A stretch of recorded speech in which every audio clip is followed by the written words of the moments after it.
नमः शमय साराय स्वानुद्याचकासे शेषभावा भावाय सर्वभावांतर।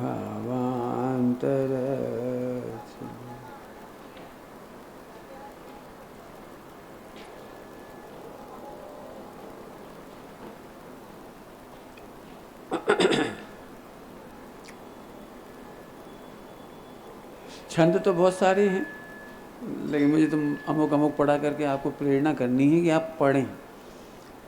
आइए 26 नंबर का ले रहे हैं अपन लोग छंद। ये लगातार 2-3 छंद, एक कल अपन ने पढ़ा था, दूसरे जाके देह दुति सौ दसों दिशा पवित्र भई। ये तीर्थंकरों के शरीर के निमित्त से 10 दिशा पवित्र भई। ये सब उपचरित कथन है। यहाँ भी तीर्थंकरों का वर्णन नहीं है शरीर का, और यहाँ पर भी उसी का वर्णन है। तो अभी इसको पढ़ रहा हूँ। जामे बालपनो तरुणापो वृद्धपनो नहीं, आयु पर जंत महारूप महाबल है। लिख रहे हैं तीर्थंकर का वर्णन पिछले छंद में भी, और ये भी है बहुत अच्छा। बिना ही जतन जाके तन में अनेक गुण, बिना ही जतन, बिना ही खाए पिए, बिना एक्सरसाइज किए, बिना धूप स्नान किए, समझ गए? बिना ही जतन किए जाके तन में अनेक गुण, अनेक गुण। अब ये देह में हो, आत्मा की बात नहीं है। वर्णन कौन का चल रहा है? तीर्थंकर का। अतिशय विराजमान काया निर्म, आत्मा की क्या बात आई यहाँ में? अभी पिछले इसमें भी जाके दे दुति सौ, तो जिदे की चमक बताई। वह उसके तेज शरीर का वर्णन लिखा है। तेजस शरीर के सामने तेज रुक जात है, सूरज और चंद्रमा का। जाको रूप निरखी थकित महारूपवंत, महारूपवान, दुनिया में सबसे सुंदर है। इनका रूप देख के खुश हो जाती हैं, थक जाती हैं, ऐसा रूप नहीं देखा हमने कभी। ये सब तीर्थंकर का वर्णन। जाकी बपू बास सोसोबास और लुके है। उनके शरीर की खुशबू ऐसी उड़ती है कि इत्र हार जाता बेचारा। जाकी दिव्य ध्वनि सुनी श्रवण को सुख होए, कान का वर्णन आ गया। बहुत अच्छी लगती भगवान की दिव्य। आत्मा आ ही नहीं रही, आत्मा की चर्चा कहाँ आ रही? हम तीर्थंकर का गुणगान कर रहे हैं और तीर्थंकर का कुछ आया ही नहीं, ये कहना है उन्हें। जाके तन लक्षण अनेक आई ढुके हैं, तन में 1008 लक्षण पाए जाते हैं सब। तेई जिन राज जाके कहे व्यवहार गुण। देखो व्यवहार गुण माने जो तीर्थंकर के नहीं है। कल कहा था व्यवहार नहीं मतलब ऐसा है ही नहीं। हम तीर्थंकर की स्तुति कर रहे हो, तीर्थंकर की स्तुति है ही नहीं, है ना? और क्या लिख रहे हैं? नीचे निरख शुद्ध चेतन सो चुकी हैं। लियो क्या लिख रहे हैं? नीचे निरख, निश्चय से देख, शुद्ध चेतन सो चुके हैं। वे शुद्ध चेतन मात्र हैं, और तुम ऊपर देखोगे तो शुद्ध चेतन से चूक गए। अनंत काल में तुमने तीर्थंकरों की ऐसी भक्ति करी है तो चूक गए, चुके हैं, तुम चूक गए। वे नहीं चूके, आएगा, आगे आ जाएगा। अब इस अपन ने छंद पढ़ा ना, थोड़ा सा एक मिस का अर्थ करना है मुझे। थोड़ा तो करी थी, 1-2 लाइन और पढ़ ली थी। जैसे बिनु पवन समुद्र अविचल रूप, तैसे जाको मन अरु आसन अचल है। मन और आसन अचल है। कैसे? जैसे हवा नहीं चल रही हो तो समुद्र में एक भी लहर नहीं उठती, शांत शांत शांत, बिल्कुल ऐसा दिखाई देता, बिल्कुल शांत। ऐसे तीर्थंकरों का मन शांत हो गया है और उनका आसन भी अचल है। ठीक है, शरीर का वर्णन आगे। ऐसो जिन राज जयवंत हो जगत में, जाकी शुभ गति महासुकृत को फल है। अब ये चीज़ मुझे पढ़ानी पड़ेगी। महासुकृत क्या चीज़ है ये? यहाँ होना चाहिए प्रश्न, महासुकृत मन में आखिर करा क्या जिसकी वजह से आसन अचल है। करता हूँ, 2-3 अर्थ करते हैं ऊपर से। जा में बालपनो नहीं, तरुणापो वृद्धपनो नहीं। नहीं, बात तो तीर्थंकर की कह रहे हैं, लेकिन क्यों नहीं है? प्रश्न तो ये है, क्यों? ध्यान से सुनना। त्रिकाली ध्रुव गायक भगवान आत्मा में देखो बालपना नहीं, तो उसके आश्रय से बालपना मिटता है। बंद मिटता है तो बालपना मिटता है। बंद बंद समझ गए? पहले आप बंद करते हो तब बच्चे बने, जन्म हुआ आपका, आपने भावना भाई है, तब वो तरुणापो माने युवावस्था, वृद्धावस्था, वो आपने चाही है तो मिली है। यदि त्रिकाली ध्रुव का वेदन किया होता तो अनंत काल में जन्म नहीं होता, बालपना नहीं होता, वृद्धपना नहीं होता, जवानी नहीं आती, कुछ नहीं होता। तो उन्हें नहीं है, उन्हें नहीं है, नहीं है। ऐसा कैसे हो सकता है कि तीर्थंकर का शरीर में बचपना ना हो? बचपन कोई ना कोई तो उम्र होगी ना। 30 साल की उम्र में वे अरहंत हुए आदि महावीर भगवान, तो 30 साल के जवान तो दिखते ही होंगे। फिर भी कह रहे नहीं, जहाँ में बालपनो नहीं, बालक नहीं है जे नहीं कह रहे, बालपना नहीं है, तरुण नहीं है जे नहीं कह रहे, तरुणापो नहीं है, तरुणापो, वाह क्या कमाल है। अभी समझाता हूँ मैं आपको। और वृद्धपनो नहीं, वृद्ध होंगे, मान आदिनाथ भगवान का शरीर होगा, तो तीर्थंकर होने पर वो शरीर थोड़ी नहीं होगा, शरीर तो रहेगा ना। 64 लाख पूर्व का, 63 लाख पूर्व का, तो शरीर नहीं है ये नहीं कह रहे। वृद्धपनो नहीं है, जवानी नहीं है, जवानी पना, पना पना पना समझ गए, बचपना। कुछ कुछ समझ में तो आया होगा। शरीर की अवस्था तो है, लेकिन शरीर की अवस्था के साथ जो 3 गलतियां पाई जाती हैं, बचपना, बचपन बुरा नहीं होता।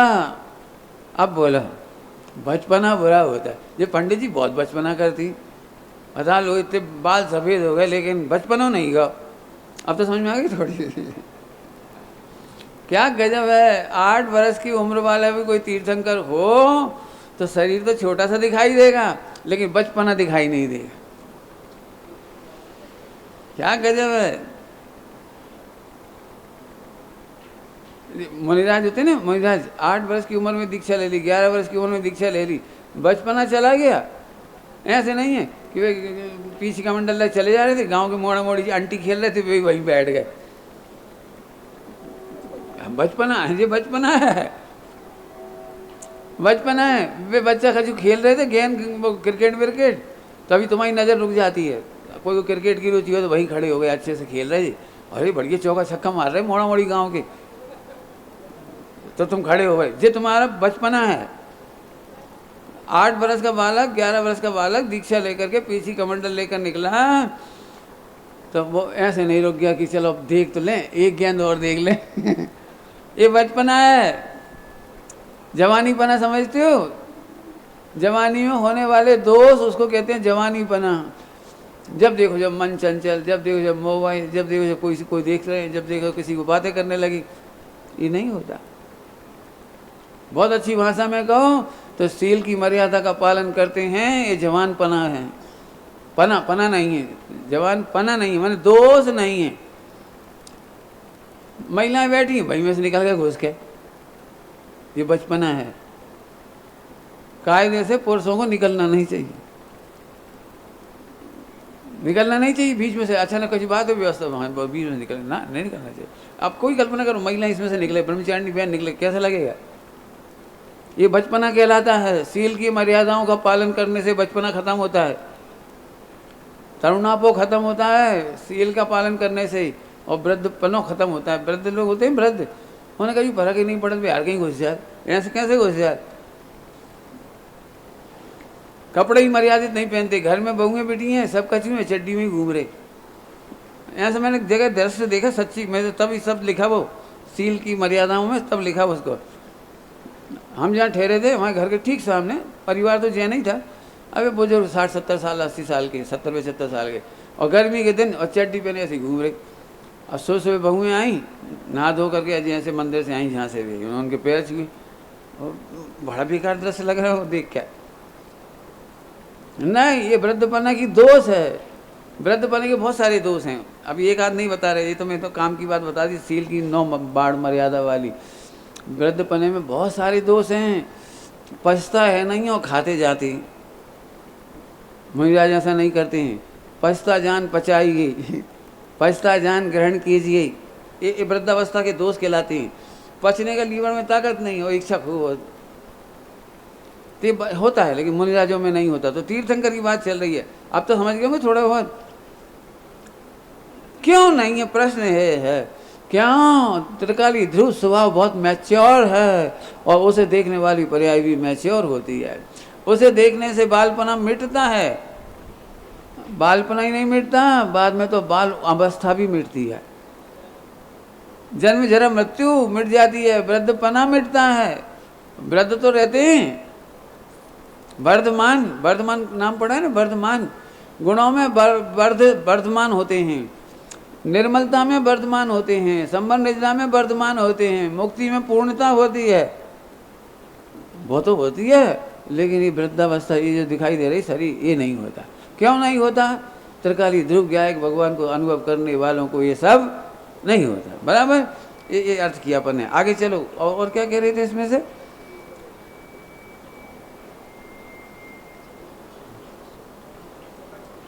उड़ गई क्या? हाँ, उड़ कैसे गया? आगे आगे आगे आगे। बिना ही जतन झाके, बहुत बढ़िया। बिना ही जतन, थोड़ा तो पहले ही कह दिया था, बिना ही जतन। सच्ची बात बताएं, 3 लोग 3 काल की पर्याय खचित है। न स्वयं में जतन की जरूरत है, न बाहर जतन की जरूरत है। अनादि काल से कुटे पड़ी है। अच्छा, बिना करे कैसे हुई है? ये सबसे बड़ा मिथ्याल। लिख लो पॉइंट, क्या कह रहा हूँ, बिना करे कैसे हुई है? मन तो स्थिर करना पड़ेगा, वचन तो स्थिर करना पड़ेगी, काया तो स्थिर करना पड़ेगी। ऐसे थोड़ी, ऐसे थोड़ी, एक ये बड़ी तुकबंदी, ऐसे थोड़ी, ऐसे ही। अब कितने दृष्टांत चाहिए तुम्हें? बोलो, दुनिया के जितने दृष्टांत दो, बिना करे ही। लिख लो, मोक्ष जाना हो तो 3 लोग 3 काल की पर्याय खचित है, ये जानने के बाद कोई यत्न नहीं करना, इसका नाम शुद्धोपयोग है, इसका नाम विज्ञान घन है। जितने दृष्टांत का उत्तर दे दूंगा बीच में, जितने मांगोगे। फिर से बोल रहा हूं, फिर से सुन लो सभी लोग। अनादिकाल की कर्तव्य की वासना इसको यत्न करने के लिए कहती है, और वस्तु स्वरूप देखने के बाद 3 लोग 3 काल खचित है, खचित। डॉक्टर साहब ने तो क्रमबद्ध पर्याय में कर्णानुयोग से बताया है कि कितने जीव नरक जाएंगे तो वैसे भाव भी होंगे, स्वर्ग जाएंगे तो उनके वैसे ही भाव होंगे। अभी तक सारी दुनिया ये पढ़े बैठी है, पढ़ाया जाता है उपदेश शैली में पढ़ाया जाता है। मैं मना नहीं कर रहा हूँ गलती की, जैसे परिणाम होंगे वैसे ही गति होगी। इसमें किसी को भी आश्चर्य नहीं होगा, हिंदुओं को भी नहीं होगा, उसमें उनके यहाँ भी लिखा है, तो उनके यहाँ भी लिखा है, तुम सबको भी अचंभा नहीं होगा। लेकिन हमारे यहाँ नहीं है ये बात। कैसी बात कर दी? परिणामों के अनुसार गति नहीं होगी। क्यों? परिणामों के अनुसार बंद नहीं होगा। कल मैंने रात को कहा था ना, मन वचन काया की प्रवृत्ति से बंद नहीं होता, तो हिल जाए आदमी। ऐसे कैसे? चार दिन से सोचत रहे, 4 दिन से खात रहे। कहूँ बोलूँ, तुम 4 दिन से सोच ही नहीं पाओगे, वह भी खचित है। अब बोलो कहाँ तक पहुँचे? 4 दिन से खा नहीं पाओगे, 4 दिन से पी नहीं पाओगे, वो भी खचित है भाई साहब। प्रूव कर सकते हैं बढ़िया आराम से। क्यों? डॉक्टर साहब ने बहुत मस्त दृष्टांत दिया है प्रथमान योग का। क्रमबद्ध पर्याय को प्रथमान योग से सिद्ध किया। इससे पहले क्रमबद्ध पर्याय को डॉक्टर साहब की विशेषता सबको पता होगी। जब बहुत बहुत गहन सिद्धांत होता है ना, तो उसे एकदम सरल अनुयोग से लेते हैं। वो क्रमबद्ध पर्याय समझाना कितना कठिन काम था, और उन्होंने प्रथमानियों का दृष्टांत को पहली बार व्याख्या किया। मुझे नहीं मालूम उससे पहले किसी ने व्याख्या की हो। आदिनाथ भगवान के समय मारीची, तब उन्होंने उसका कितना विस्तार किया। बताओ, पहले से 3 काल की पर्याय खचित थे कि नहीं, और खचित नहीं थी तो जाना क्या से। और उन्हें ये भी पता था यदि उनसे पूछते कि त्रसला के बेटे होंगे, पिताजी का नाम ऐसा होगा, इस नगरी में जन्म होगा, इस घड़ी इस मुहूर्त में जन्म होगा। बताओ, डॉक्टर साहब ने इसकी बड़ी व्याख्या की है, सबने सुनी होगी, जो नहीं सुनी है तो सुनना इसका प्रवचन, क्रमबद्ध पर्याय, बहुत मस्त प्रवचन है। पहली बार सुन करके बिल्कुल मस्त हो गए। हम तो अपनी बात कह रहे, क्या बढ़िया कहा डॉक्टर साहब ने उस समय। बताओ कि साहब सिद्धार्थ नहीं भाई तो, और उनके पिताजी ने और कोई नाम पसंद कर लो तो, और त्रसला की शादी सिद्धार्थ से नहीं भाई तो कहाँ से लाए, खचित है।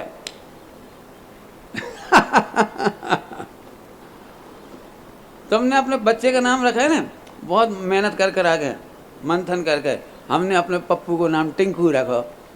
तुमने धरा नहीं है, 3 काल पहले खचित था वही नाम, खचित है।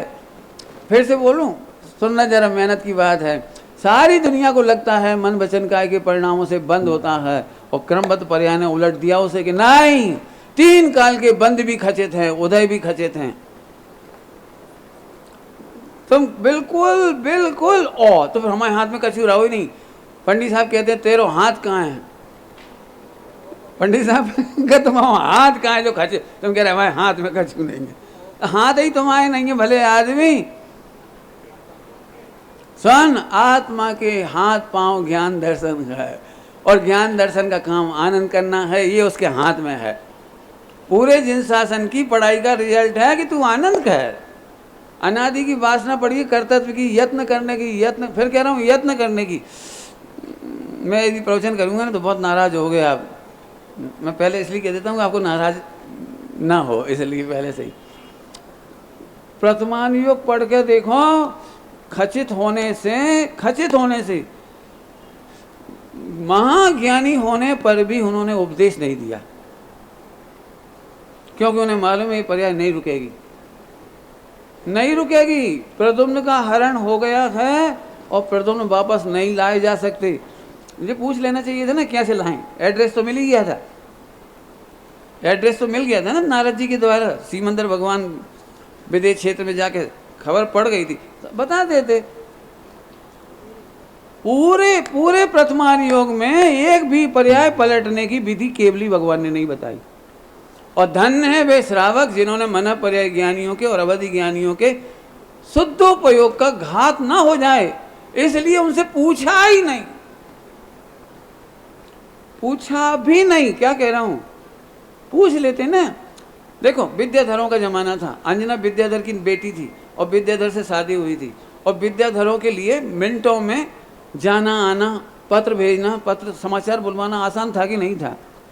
अवधि ज्ञानी मुनि विचर रहे थे, सब विचर रहे थे। मन पर्याय ज्ञानी सास ससुर पूछ लेते अवधि ज्ञानी को जंगल में जाके हमारी बहू सही कह रही कि झूठ, तो एक भी घटना नहीं है ऐसी। आपको एक और राज की बात बताऊं, नाराज नहीं होना, साहित्य पढ़ के देखना। स्वाध्याय जब नहीं होता था पूरे हिंदुस्तान में, और भट्टारकों का राज था, तो भट्टारकों की कथाओं में ये बात प्रवेश कर गई कि अवधि ज्ञानी और मन पर्याय ज्ञानी शादी कराते थे। वे बता देते थे तुम्हारी पुत्री का विवाह उससे होगा, वो श्रीपाल आएगा, उससे तुम्हारा विवाह होगा। ये बताते थे। जिस सारा भट्टार की कथाओं में आया है, मूल कथा में नहीं। श्रीपाल चरित पूरा का पूरा भट्टारक है, जो चरित्र लिखा गया है जगह जगह पढ़ लेना आप। अवधि ज्ञानी मन पर्याय ज्ञानियों से घटिया काम कराए गए उसमें। मैं बहुत पढ़ने के बाद कह रहा हूँ, ये सब इतनी बातें कहना आज के ज़माने में बहुत घबराहट की बात होती है, नेगेटिव बात कहना। लेकिन मैं कह रहा हूँ ना, अवधि ज्ञानी मन पर्याय ज्ञानियों से प्रयोग नहीं किए गए पूछने की। चौथे काल के इतने पुराण हैं, पढ़ लेना आप, घटनाएं बताने वाली, लेकिन अवधि ज्ञानी मन पर्याय ज्ञानियों से नहीं पूछा गया। खचित पर्याय थी, हनुमान जी का जन्म भाई होना था, तो ना तो यहाँ पवन कुमार जी को विकल्प आ रहा है कि 9 महीने हो गए, वहाँ क्या हालचाल है, 4-5 महीने हुए, क्या हालचाल है। और अब तो पत्नी पसंद आ गई थी ना, मिल के आ गए थे, एक चिट्ठी लिख दिए थे, मम्मी अपनी बहू का ध्यान रखना, इतना सा लिख देते बस, मम्मी माताजी अपनी बहू का ध्यान रखना। मैंने उसे बहुत दुख दिए हैं, लेकिन आज मेरा मन कहता है कि वो ठीक है, कुछ कितना बचाव हो सकता था, लेकिन करते कैसे, चिट्ठी लिखते कैसे, माँ तो खचित थी बलियाए क्या कह रही, क्या कमाल है, बिना ही जतन किए भाई साहब, मैं पुराणों के आधार से समझा सकता हूं, बिना ही जतन किए। क्यों शिकार करना बुरी बात है कि अच्छी बात है? बहुत बुरी बात है। नेमिनाथ भगवान जानते थे जरद कुमार क्या कर रहा है, तो उपदेश में कह देते, जरद कुमार तुम बहुत बेवकूफ़ हो, तुम्हारी गलती से मर जाएंगे श्री कृष्ण, तुम एक काम करो, भागो मत, तुम्हें हमें मालूम तुम्हें बहुत प्रेम है अपने कृष्ण से, बहुत प्रेम है, एक काम करो, भागो मत जंगल में, महल छोड़ के तुम इनके संग ही रहो और धनुष बाण को त्याग कर दी। काहे नहीं बताई ये बात, बोलो क्यों नहीं बताई? समर्थ केवली भगवान ने, नेमिनाथ भगवान ने ये बात क्यों नहीं बताई? हमारो ही भाई शिकार कर रहे हो जंगल में जा जाके, और 12 वर्ष कितने शिकार करे होंगे, पता हमरो ही भाई, सही बात तो ये बतानी चाहिए थी ना, लेकिन ये नहीं बताई। क्यों नहीं बताई? क्योंकि खचित पर्याय के खिलाफ हम नहीं बोलेंगे क्या कह रहे, क्या कह रहे हैं? खचित पर्याय के खिलाफ। कभी तुमने फिल्में देखी होंगी, सब लोगों ने देखी होंगी लगभग लगभग, अपन एक बात पे बहुत प्रेशर करते, बोल दे इतनी सी बात बोल दी थी तो पतंगड़ ना हो, तो जो हीरोइन भी ढोर है, बाटे में इतनी सी ना कह पाई, देखा तुमने पिक्चरों में, लेकिन क्या कैसे देती, खचित है, स्क्रिप्ट में लिखी खचित है, और अभिनय में भी खचित है। ये तो समझ में आ गया ना आपको, एक नहीं, हजारों नहीं, करोड़ों नहीं, अनंत दृष्टांत हैं। खचित पर्याय अर्थात भवितव्य के खिलाफ भगवान की वाणी भी नहीं खिलती। 3 काल की पर्याय खचित है। अब इससे बहुत फायदा हुआ, मुझे तो बहुत फायदा हुआ, तुम्हें भी होगा, इसीलिए मैं तुम्हें समझा रहा हूँ क्यों? तो फिर पंडित जी हम कछु नहीं करें, हाँ मत कछु। आप लोग कल एक बहुत अच्छी बात बता के परसों एक सुना, इन्होंने मुझे प्रवचन का सार समझाया, वीर सागर जी की, स्यादवाद और अनेकांत, वो क्या ना, आतंकवाद, अपने अनुसार परिणमित कराने का भाव आतंकवाद है, और सामने वाले का भाव समझना स्यादवाद है। बहुत बढ़िया बात कही, अनेकांतवाद और स्यादवाद, आतंक, अच्छा ये कहा था, आतंकवाद और अनेकांतवाद 2 तरह के लोग हैं। अरे अपने अनुसार क्यों परिणमाना चाहते हो? मेरे को जितने मुमुक्षु मिलते हैं उनमें से बहुत सारे दुखी है, अक्सर मेरे से ये कहते हैं, हमारे भैया तो टीवी देख रहे, हमारी बहुएं तो ऐसे कर रही, तो हमारे तो भी ऐसे कर रहे, कछु तो सुनो, कछु तो फायदा हुई है। अरे तुम काहे लगे, तुम ही लग जाओ। मैं अपने घर की बात बता रहा हूँ, मैंने अपने घर में आज तक, गादी पे कह रहा हूँ मैं, आज तक किसी को ही नहीं कहा कि प्रवचन सुना करो, चला करो, पिताजी को, माताजी को, भैया को, किसी को नहीं कहा। क्यों? आपने काहे नहीं कही? हम काहे को कहते? जिन जिन जीवों की जैसी योग्यता है वे समय पाकर अपने आप लग गए, बिना प्रेशर के लग गए, लग गए। मैंने प्रेशर ही नहीं किया। प्रेशर में एक बहुत बड़ी दिक्कत आती है, मैंने प्रेशर करने वालों को भी देखा। हमारे एक रिलेटिव ने बहुत प्रेशर किया, उनका एक भी बच्चा धर्मात्मा नहीं निकला। क्यों? मैं छिप छिप के पाप करने लगी। जब ज़्यादा प्रेशर होता है तो उन्हें मालूम है पापा जी तो हाँ करेंगे नहीं, छिप के आइसक्रीम खाएंगे, चोरी करके खाएंगे, गलत काम कर जाएंगे, पिताजी को नहीं बताएंगे। बेटा बेटी अपनी परेशानियों को जो लड़कों से होती है, लड़कियों से होती है, वो अपने माँ बाप से शेयर नहीं कर पाते। काहे कि उन्हें पहले ही प्रेशर से, चुप ऐसे नहीं, ऐसे सोचो, बस खत्म। नहीं, नो प्रेशर। तीर्थंकरों ने एक ने प्रेशर नहीं किया अपने परिणामों में, देख ले जाके आप। आदिनाथ भगवान का देखो, आदिनाथ भगवान प्रथम तीर्थंकर, और कितना महोत्सव हुए, कितने उत्सव हुए इंद्रों के द्वारा। अब मैं खराब भाषा में बोलूँगा, नाराज मत होना, हो ना। लेकिन आदिनाथ भगवान की पत्नी नंदा सुनंदा भी आदिनाथ को ज़्यादा पसंद नहीं करती थी। क्या कह रहे? हमने पहले कही थी हम खराब तरीके से कह रहे, हम तो पहले ही कह रहे ना खराब तरीके से कह रहे। वे दोनों भी आदिनाथ भगवान को पसंद नहीं करती थी। उल्टा बोल रहा हूँ, थोड़ा अच्छा नहीं लगता बोलने में। तो तुम्हें कैसे मालूम कि उन नंदा सुनंदा में बहुत डिस्प्यूट था। काहे का डिस्प्यूट था? दोनों में जेलेसी थी। काहे की जेलेसी थी? ये आदिनाथ भगवान में एक को तो 101 संतान हुई और एक को 2 हुई। जिसकी 2 हुई उसे क्या गुजरी होगी? तो साहब आपको और कौन से किलो मिले? और भी मिले हमें। आदिनाथ भगवान ने दीक्षा ली तो दोनों को ले लेना चाहिए थी ना, लेकिन नहीं ली। चलो कोई बात नहीं, उस समय उन्होंने नहीं ली। इसका मतलब पूरे 63 लाख पूर्व तक पति पत्नी साथ रहे, वे तत्व ज्ञान नहीं करा पाए। आदि का दीक्षा बढ़िया है ये नहीं बता पाए।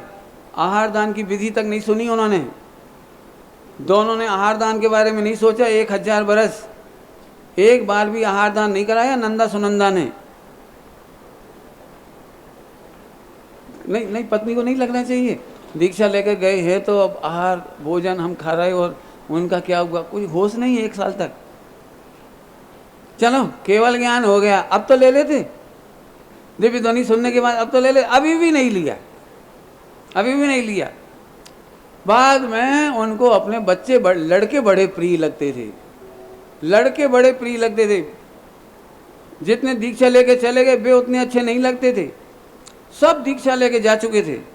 उनकी बेटी और ब्राह्मी सुंदरी भी चली गई थी। घर में कोई नहीं बचा था। घर में केवल एक का वो क्या बाहुबली बचे थे और एक के भरत बचे थे। पढ़ना पुराण जरा ढंग से। और दीक्षा लेने के बाद उन्हें केवल ज्ञान हुआ। जब बेटों को केवल ज्ञान हो गया तब बाहुबली की माता ने बाहुबली से दीक्षा ली है और भरत की माता ने भरत से दीक्षा ली है। लेकिन केवल ज्ञान होने के बाद, केवल ज्ञान होने के बाद, दोनों को केवल ज्ञान होने के बाद। अब ये लिखा है साक्षी है ग्रंथों में। मैं तो केवल इतना सिद्ध करना चाह रहा हूं कि भवितव्य के खिलाफ भगवान भी नहीं बोलते।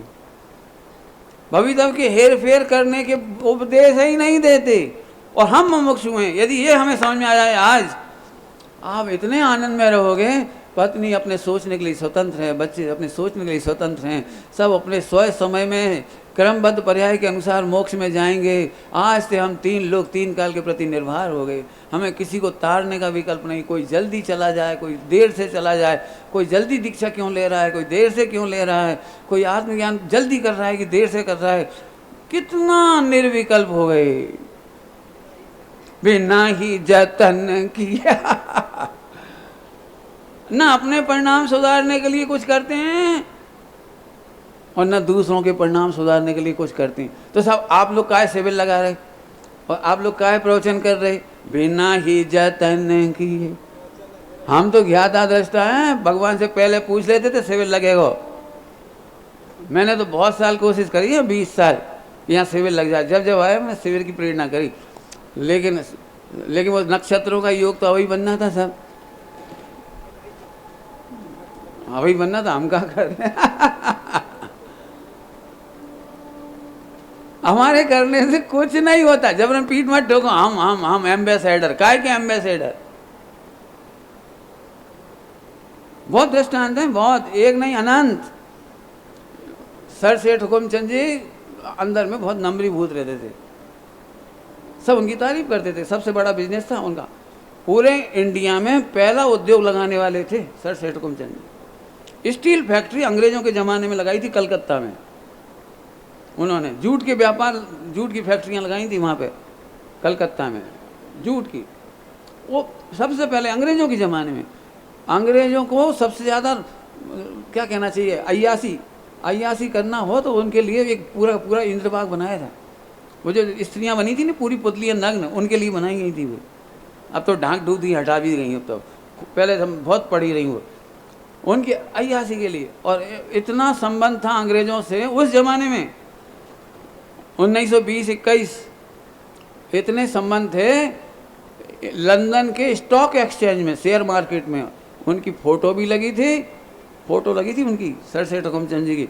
और यदि एक कागज़ पे लिख के साइन चले जाए तो वहाँ पैसे उधार मिल जाते थे पौंड में। इतना वर्चस्व था उनका। लेकिन जब उनसे तारीफ़ करी गई और उनका सम्मान किया गया इंदौर में, तो उन्होंने कहा भैया ये सब पुण्य के ठाठ है, इसमें मेरा कुछ नहीं। बोले मैं पहले मिट्टी को हाथ लगाता था वो सोना बन जाता था, और सट्टे का व्यापार कराते थे तो वे अध्यक्षता नहीं करी उन्होंने। ये बोले भैया आप युवाओं में गलत काम छूटे हैं, उनके सत्य व्यसन छूटे हैं। उसका सम्मेलन हुआ था बहुत बड़ा इंदौर में, तो बोले मुझे अध्यक्ष मत बताओ, मैं खुद सट्टे का व्यापार करता हूँ। इतना मधुरता से कही थी उन्होंने। और बोले अब मैं जिसमें हाथ लगाता हूँ, सोने में हाथ लगाता हूँ, वो मिट्टी हो रही है, मैं करता धरता नहीं हूँ। उन्होंने ये बड़ी सभा में कही है, इसके लिखित प्रमाण है मेरे पास, नहीं तो बोलना कठिन काम होता है ऐसी बातों पर।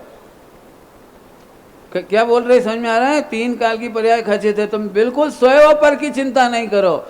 एक भी जीव, क्रमबद्ध पर्याय कह रही है, एक भी जीव एक समय भी आगे पीछे किए बिना सही समय से मोक्ष में पधारेंगे। या हा आह्लाद आ गया आनंद आ गया। अरे हम तो हम झगड़ा नहीं लगे थे, तो पंडित जी फिर हम करें कि नहीं करें, फिर आगे तो वहीं करें कि नहीं करें। होते हुए के ज्ञाता हैं। कल रात को जाते जाते एक वाक्य बोला था, होते हुए के ज्ञाता हैं, हम मजबूर ज्ञाता नहीं हैं, हम मजबूत ज्ञाता हैं। बोला क्रमबद्ध पर्याय हमको मजबूत बनाती है। अभी बहुत लोग टेंशन में, मुझे पता है, मुमुक्षु लोग बहुत टेंशन। पंडित जी हमारे घर में सब कहा बताएं, एक हमारी रुचि लगी, हमारी सोनगढ़ से जुने उज्जै परमेश्वरी वो बहू है और बेटा हमारा घर चौपट हो, चौपट हो गया। आपको ऐसे प्रकरण बता देंगे, चिंता करने वाले रह गए और जिनकी चिंता कर रहे थे वे मोक्ष चली गई। तुम बहुओं की चिंता कर रहे, वे ऐसे चली जाएंगी और तुम हाथ जोड़ के फिर नमोस्तु करियो, नमस्कार करियो सिद्ध भगवान में। आपके समझ में आ रही है बात? सोगानी जी के सम्यक दर्शन को गुरुदेव ने, जब तक सोगानी जिंदा रहे, स्वीकार नहीं किया। उनकी कंप्लेंट आती थी समझ लो मंडल से, तो गुरुदेव भी कहते थे ऐसे नहीं बोलना चाहिए, ऐसे नहीं बोलना, खुद कहते थे बोलना नहीं चाहिए, और सम्यक दर्शन स्वीकार नहीं किया। और उनकी देह छूटने के बाद जब पुस्तक हाथ में आई, उनका चिंतन हाथ में आया, तब उन्होंने एक बात कही, भरी सभा में कही, जिस समय मैं दीक्षा लूँगा कि तीर्थंकर दीक्षा होगी और नमा सिद्धिव्य बोलूँगा, तो नमा सिद्धिव्य में मेरा प्रणाम सोगानी जी को जाएगा। ये भरी सभा में निर्विमानता से बोले, बिल्कुल 3 काल खचे थे भाई साहब, बिल्कुल निश्चिंत कर देने की बात है बिल्कुल। और ये निर्विकल्पता है, ये सदुपयोग का कारण है, और इसमें तुम्हें वो वाली तकलीफ मिटेंगी। मैं बोलूं करणानियों की एक बात, या हम लोग 24 घंटे कर्म बांध करते हैं, सभी लोग सुन लेना, वो सबसे ही कह रहा हूँ, हम 24 घंटे कर्म बंद करते हैं, और जिसका नाम है अप्रत्यख्यानावरण कर्म। बंद तो बहुत सारे ही रहे, सभी बंद रहे, लेकिन जानबूझकर मैंने नाम लिया अप्रत्यख्यानावरण, जानबूझ करके लिया। ध्यान से सुनना बड़े काम का। अप्रत्यख्यानावरण कर्म का उदय शुद्धोपयोग नहीं होने देता, त्याग नहीं होने देता, शुद्धोपयोग नहीं होने देता। अप्रत्यख्यानावरण कर्म का उदय समझाता हूँ, जरा सुनना ध्यान से। जब आप ये सोचते हो ना कुछ तो करना पड़ेगा, तो क्या करना पड़ेगा, तो बहुत समझ में आ गया कि बाहर में तो अपन कुछ नहीं कर सकते, लेकिन आत्मा में तो कर सकते हैं। और इस सोच से अप्रत्यख्यानावरण कर्म बनता है। कैसे समझाता हूँ, देखो, तुम लोग यही तो सोचते हो हम बिना चिंतन के नहीं रह पाएंगे। भैया बिना चिंतन के नहीं रह पाओगे, तो बताओ, मैं पूछता हूँ, चिंतन शुद्धोपयोग का घातक है या साधक है? जे ही जहाँ घात साधक है, ते ही तहाँ बाधक है। हम तो सोच रहे दिन रात आत्मा का चिंतन करें, बिल्कुल नहीं सोचना, दिन रात आत्मा का चिंतन नहीं करना। ये तो हमने हत्यारा खड़ा कर लिया। दिन रात आत्मा का चिंतन घातीय कर्म की प्रकृति है, शुद्धोपयोग की घाती है। उल्टा नहीं लेना, मैं बिल्कुल आपको प्रूव करूंगा दृष्टांत दे दे करके। गरिष्ठ बात है थोड़ी सी। क्यों? मैं आपसे एक बात पूछता हूँ, आप भोजन का दिन रात चिंतन करना पसंद करोगे या भोजन करना पसंद करोगे? बोलो, बढ़िया बढ़िया भोजन का दिन रात चिंतन करना पसंद करते हो या भोजन करना? जल्दी बोलो। तो फिर वहाँ भोजन करना पसंद करते हो, चिंतन नहीं। करोड़ों रुपए की इनकम की दिन रात चिंतन नहीं करते हो, करोड़ों रुपए का भोग करते हो। तो शुद्ध आत्मा का भोग करो, चिंतन नहीं। ये तो हम चिंतन नहीं करें। सुना, पहले गुणस्थान में जहाँ जहाँ जे जे योग छे चिंतन होता तो है, लेकिन चिंतन उपादेय नहीं होता। उपादेय तो ध्रुव ही होता है, ध्रुव का भेदन ही, आश्रय ही उपादेय होता है। अब वो अप्रत्यक्षानुवरण कर्म रुकेगा। हम अपने हाथों से शुभ चिंतन करने के निदान बांधते फिरते हैं, ऐसा चिंतन करें, और फिर नई नई विधियाँ सिखाते हैं। जब भैया बुरा लगे तो गुरुदेव कहते हैं जब बुरा लगे तो शुद्धात्मा का अनुभव करना, और लोग कहते हैं जब बुरा लगे तो तुम वो धारणाएं करना, सिद्धों का ध्यान करना, अनंत का ध्यान करना। मैंने हमने उसे भटका दिया। प्रैक्टिस करो आप बहुत लंबी चौड़ी धारणाओं की और फला की। नहीं नहीं, मुझे कुछ करना ही नहीं है बिना जतन। बहुत प्यारी पंक्ति है, बिना ही जतन किए केवल ज्ञान होता है, बिना जतन किए। तो सब कछु तो करना पड़ेगा। अभी देखो दिमाग में अभी मुझे पता है जी आपको बहुत बड़ी लड़ाई करनी पड़ेगी। दिमाग बार बार हावी होगा और लोग सपोर्ट करेंगे, कछु करो कछु करो कछु करो। हमारे बाबा जी की कल याद दिलाई थी, बहु जतन करो कर कर मरो श्रद्धा बिन नाही तरो, बहु कोटि यतन करो। कोटि जन्म तप तपे ज्ञान बिन कर्म झरे जे, ज्ञानी के। जब सब लोगों को आपत्ति है इस लाइन पे अभी, ज्ञानी के छिन्मय, यहाँ से कहाँ से, यहाँ से कहाँ से, इतनी तपस्या कर रहे, कोटि जन्म तप तपे जे। लाइन गलत है, गलत नहीं है, मूल गाथा है आचार्य कुंदकुन देव की। आचार्य देव की गाथा का ट्रांसलेशन है। समझ में आ रहा है कुछ? कौन से विज्ञान में सुनना है? सोलो बोलो। साइंस में सुनना है, बिना ही जतन किए साइंस में सारे काम होते हैं। इस शरीर में बिना ही जतन किए, तुम जतन करते हो ना इसलिए बीमार होते हो। फिर से बोलूं, दीपक जी का चैप्टर है, मेरा नहीं। बिना ही जतन किए, बिना ही जतन किए। मैं रुक रहा हूं बार बार। पूरे हिंदुस्तान में एक भी विक्षिप्त व्यक्ति को कोरोना नहीं हुआ, और एक भी विक्षिप्त व्यक्ति पर 100 रुपए का 500 रुपए का जुर्माना नहीं लगा, और एक भी विक्षिप्त व्यक्ति को मास्क नहीं बांधा। अब बोलो, बिना ही जतन किए कोरोना से मुक्त रहे। अब तो अब कौन से दृष्टांत चाहिए? और लोग उपाय कर करके मर गए। जैन डॉक्टर था भोपाल में, वो दूसरों को उपाय करते करते करते खुद शिकार हो गया, और गवर्नमेंट ने 1.5 करोड़ रुपया खर्चा करा चेन्नई ले जाके, दोनों ये बदल दिए दोनों लंग्स, और तो भी मर गए। 1.5-2 करोड़ खर्च करके खुद के लिए मर गए, नहीं कछु उपाय। बिना ही जतन किए। बोलो कितने दृष्टांत चाहिए? इधर इधर है ना, इधर ही फुंसी होती है तो तुम दिन भर कछु करत हो तो यहाँ निशान बन जाती परमानेंट, और बढ़ती चली जाती, और टांगों में दिखता नहीं है। स्क्रैच पड़ गए तो पड़ गए, वहाँ कोई नज़र ही नहीं आती पैंट के अंदर। फिर 2-4 दिन बाद देखा काले काले स्किन हो गई। थोड़े दिन बाद देखी वो रात को अचानक सोते में झड़ ही गए, एक सफ़ेद निशान रह गया। और फिर कछु दिन बाद देखा वो सफ़ेद निशान भी बिना ही जतन किए। बोलो कौन की अनुभूत नहीं है ये वाला दृष्टांत? और अब जिनके भी निशान बन जाते हैं ना एक आध कोई के, बेचारे जतन कर करके मरे जा रहे। डॉक्टर, होम्योपैथी, जाने कौन कौन, आयुर्वेदिक, ए भाई ये जा कुछ कलर जैसे जैसे कर दो, इतने को कलर इतने जैसे कर दो, और कर करके मर गए तो भी नहीं हुआ, और बड़ा तो और गया। अब बोलो जतन करना है कि नहीं करना है? ओहो कितनी सुंदर बात है, परम आनंद की बात है। पंडित जी आप तो अब लोग नाराज भी हो सकते हैं, कछु करवे की कहो पंडित जी 4-6 घंटा स्वाध्याय करें। हाँ 4-6 घंटे ये निर्णय करो कि जतन करे बिना काम कैसे हुआ। ये है हमारी स्वाध्याय। मोक्ष मंडल की स्वाध्याय केवल क्रमबद्ध पर्याय की सिद्धि के लिए है, सुन लो। अकर्तत्व के लिए है, निर्विकल्प शुद्धोपयोग के लिए है। हमने पहले ही कह दिया निर्विकल्प शुद्धोपयोग इससे होगा। क्या बढ़िया लाइन है। बिना ही जतन किए जाके तन में अनेक गुण, तन में अनेक गुण बिना ही जतन किए। महिलाओं का एक दृष्टांत दे दूं। जितनी जी महिलाएं होती ना भी सब में क्या कहलाती फिल्मी हीरोइन, ये बेचारी सड़क पर कभी बिना मेकअप के नहीं निकलती, और निकलती हैं तो इन्हें जो डर लगा कोई फोटो ना खींच ले बिना जब, एक तो निकलती नहीं बिना, क्यों? जो इन्होंने पर्दे पे रंग दिखाया है ना वो तो बिल्कुल नकली है। कितने इंची तो वो चढ़ाव जाते वो एक एक डेढ़ घंटा में। क्या कहलाता वो कॉस्मेटिक, 1-1.5 घंटे लगती है चढ़ाने में, ऐसे ऐसे बिल्कुल चिपका के ऐसे ऐसे, ताकि वो सांवली देह ना दिखाई दे हो, और ओंठ गुलाबी दिखें, और ये आंखें ऐसी दिखाई दे जे ऐसी।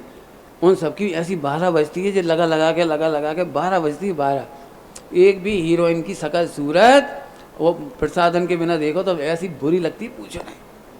हमने देखी थी एक बार, हमारे यहाँ वोट मांगने आई थी शर्मिला टैगोर, भोपाल में। उनके पति खड़े हुए थे, क्या नाम था उनके पति को, नवाब पटौदी, एक बार खड़े हुए। सो वो आई थी भीख मांग, वो भीख नहीं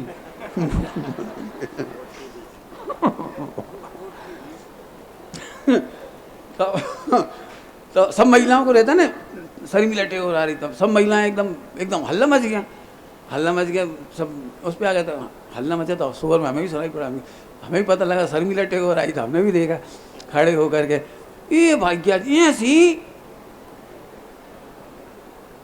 अब वो उस दिन नहीं कर रहे थे बेचारी, बिल्कुल वो लीपअप होती, ऐसी बुरी लग रही। तब हमें समझ में आई, बाप रे, एक बार मेकअप करने में 1.5 घंटा चढ़ाने में लगता है और 1.5 घंटे उतारने में लगता है। ऐसे नहीं है ऐसे मुँह धोला छुट्टी हो गई। हाँ, इसलिए तुमने देखा होगा सीता ने जितनी बार रोने का रोल करा वो ऐसे नहीं रोई, ऐसे भी नहीं रोई। सीता एक बार भी नहीं रोई, वो सीता का रोल करे ना, क्या वो मेकअप अब भैया धुल जाएगा पूरा, रो तक नहीं सकत बेचारे ढंग से, नेचुरल।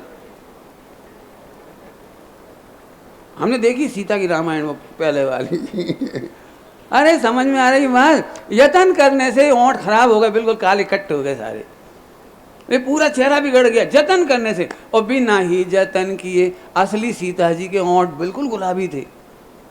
वो असली सीता जी का शरीर बहुत बढ़िया था। और अभी एक बहुत बढ़िया वो निकली है, दिगंबर मुनिराजों का नग्न शरीर दुनिया का सबसे बढ़िया एंटीसेप्टिक बॉडी कहलाती है। आ चुकी रिसर्च इसकी। दिगंबर मुनिराजों के शरीर की जो स्किन होती है मलिन, जिसको अपन मलिनता कहते हैं, वे स्नान नहीं करते, वो दी बेस्ट एंटीसेप्टिक बॉडी मानी गई है। हमारे मुनिराज दांत नहीं मांजते, प्रकृति में भी कोई दांत नहीं मांजता, पशुओं के दांतों का मुकाबला नहीं कर सकते। आप रोज जतन करते हो और तुम मुकाबला नहीं कर सकते। कुत्ता पैर भले छोड़ा ना पे, बिल्कुल एक भी पशु पक्षी से आपका मुकाबला नहीं हो सकता। कौवा कभी नहीं नहाता और इतना शाइनिंग बॉडी होती पूछो नहीं, और तुम नहा के आया तो फिर ऐसा लगा फिर नहा लियो। अब क्या कहने बोलो, बिना ही जतन नहीं किए उनके शरीर की सुवास वगैरह सब अच्छी होती है। अब टाइम हो गया हमारी घड़ी में, है ना, इसलिए अभी बाकी आप समझ लेना, बताऊंगा मैं आगे। मुझे पढ़ना था आगे का भी छंद, लेकिन अभी यहीं रुक गए अपन, समय हो गया। ओम नमः शिवाय।